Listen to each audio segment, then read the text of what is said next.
Hi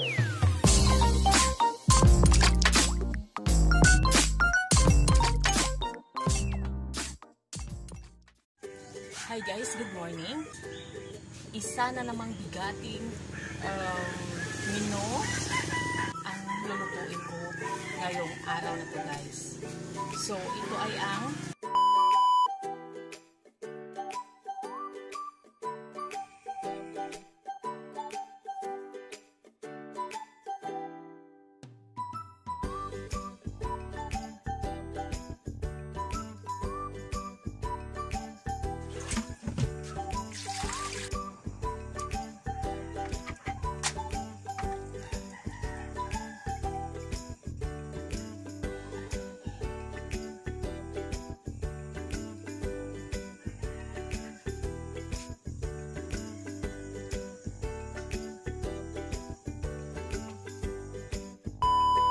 wag na nating patagalin guys. Ito ay ang NITIVE chicken. So ito yung lulutuin ko ngayon guys. At yung iba pa nating mga ingredients. Mayroon tayo ditong sliced papaya. At yung ating garlic, ginger. At saka yung onions guys. Mamaya pa. Bibili pa ako. At syempre yung ating lemongrass at saka yung ito yung sikreto ko guys, at mamaya ko masasabihin. At yung ating pampalasa, salt and saka yung ating MSG. So ito yung pampalasa. At syempre hindi mawawala yung ating mantika at dahon ng chili. Kinuha pa ng mama ko guys, so mamaya guys ito pakita. So mag-start na tayo magluto guys. Una na gagawin natin guys ay gigisa muna tayo ng ating yung ating mga spices at saka yung ating chicken. So maya. Okay. So at ito na yung ating chili leaves or dahon ng chili guys. Ang aso guys. At yung ating water pala guys para mamaya. So i-ready lang natin guys. Painitin muna natin yung ating kasirola. Ito lang yung nilutuan ko guys kasi mas malaki-laki. So wala tayong mas malaki dito. So ito na lang muna guys. So painitin lang natin guys at ilalagay yung ating mantika. So guys, kumpleto na yung ating mga ingredients. Hindi pala guys, may kulang pala yung onions natin kasi wala tayong kukunan ngayon. So instead of onions, ang linagay ko na lang guys is yung ating yung puno ng spring onions. Pwede din yun guys. So yan na lang ilalagay natin guys kasi wala tayong kukunan ngayon. At yung ating mga chili at saka yung ating spring onions nandito na lahat. Sinabay ko na lahat guys. So mag-start na tayo magluto guys. At initin ko lang yung ating kaserola at nalagay ko na yung mantika guys. So ang sunod natin na ilalagay yung ating garlic. At samasamahin na natin guys pati yung ating ginger.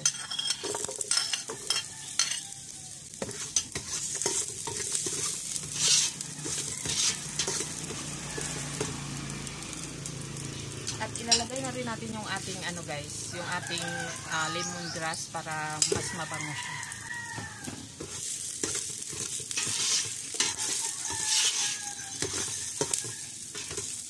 So yan, antayin lang natin guys na maluto yung ating mga spices, yung ating lahat na spices at ilalagay natin yung ating NITIVE chicken.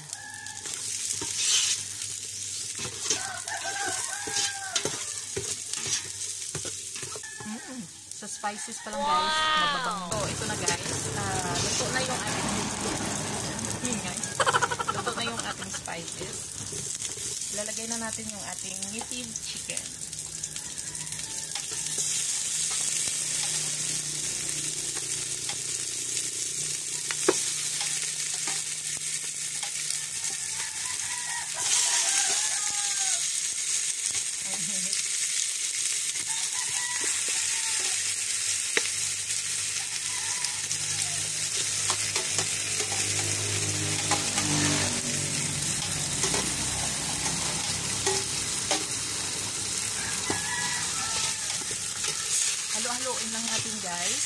sa umiba yung kulay niya.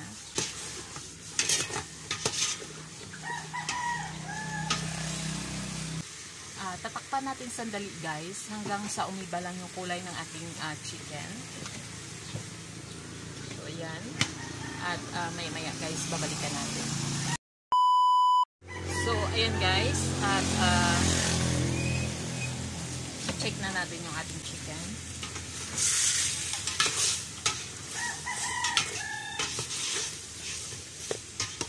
So, nag-iba na yung kulay ng ating chicken guys. So, ilalagay na natin yung ating papaya.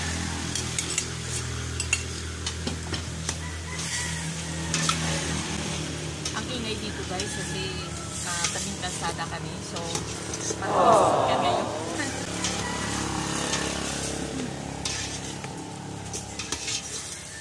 Halu-haluin lang natin at saka takpan ulit natin at hayaan na medyo kumiba yung kulay niya. At saka natin lalagyan ng water.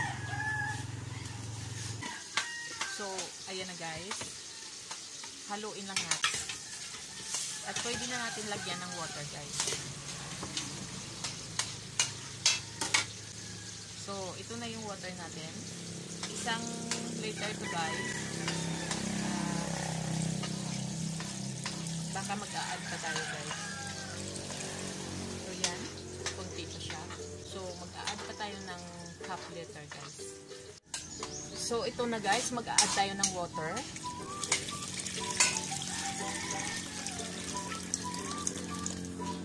At yung linagay ko na water guys is 1.5 liters. So yan na. At sandali. Haluin lang natin sandali. At pwede na natin guys ilagay yung ating pangpalasa. So ito na. Una yung ating asin. Siyempre yung ating pangpalasa.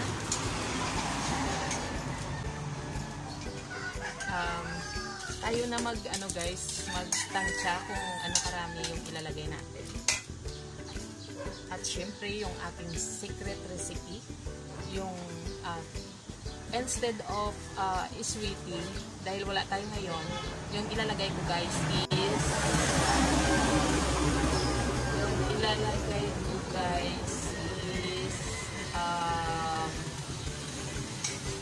tomato paste. So, pampaganda lang ng kulay ay ng kulay ng ating native chicken guys. So 1 teaspoon of tomato paste guys. So yan, ilalagay na lang natin guys at saka haluin lang natin konti. At tatakpan na natin guys at antayin natin hanggang sa lumambot na yung ating chicken. Sinama ko na guys yung papaya kasi yung native chicken natin is bata pa. So kaya sama-sama na lang sila guys. So yan, at tatakpan na natin. Magantay tayo guys mga 25 minutes. So okay na yan guys.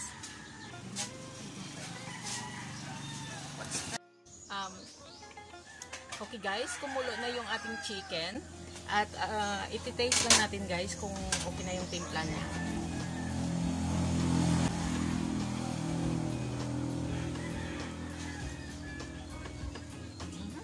Okay na guys. At mabago pa. Pagkatapos nito guys, kapag maluto na yung ating chicken, ilalagay na natin yung ating chili leaves, chili at saka yung ating spring onions. So maya-maya lang guys at itakpan muna natin ulit. So guys, okay na yung ating native chicken. So ilalagay na natin guys yung ating lahat ng mga spices na natira. So yan na.